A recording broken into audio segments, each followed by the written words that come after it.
او د کار سړی پکې مو ونه لیدو، که شاه فرمان راغلی دلته او که خوشدل راغلی دی، اوس خو پکې لا سمیع الله دی چا لیدلی هم چې بیا کله د اوټونو ورځې راشي بیا ورته ګوره، بیا به در سره په دې خاورو کې خپې بلخپې ګرځي منډې به درمندو کتونکو. صابر جان یم، امید ساتم چې خوشحاله وئ.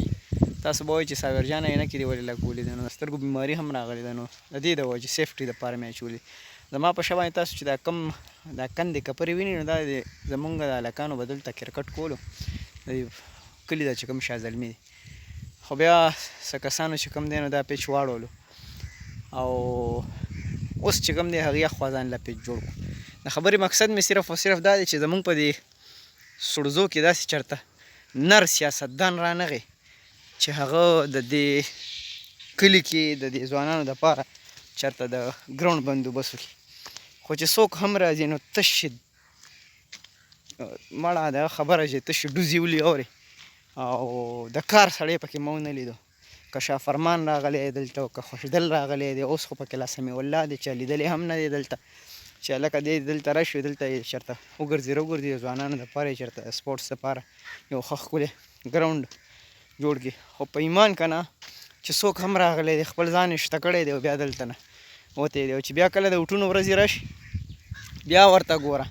بیا به در سره په دې خاورو کې خپې بلخپې ګرځي منډې به در سره وایي. همدغه خلک دي چې کله بیا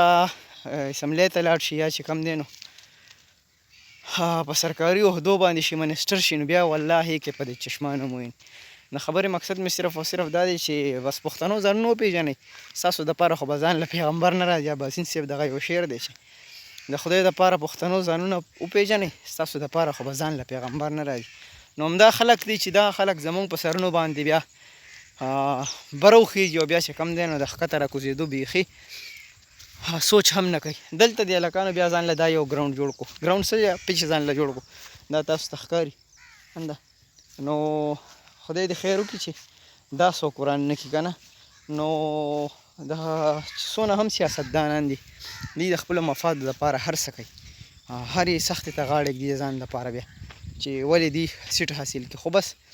اوس په لږ انشاءالله چې دا ځوانان هم راویښ شي او دا ځوانان به هم چې کوم دی نو د خپل حق تپوس یا د خپل حق استعمال چې کوم دی هغه په کومه طریقه باندې کوي. خو زه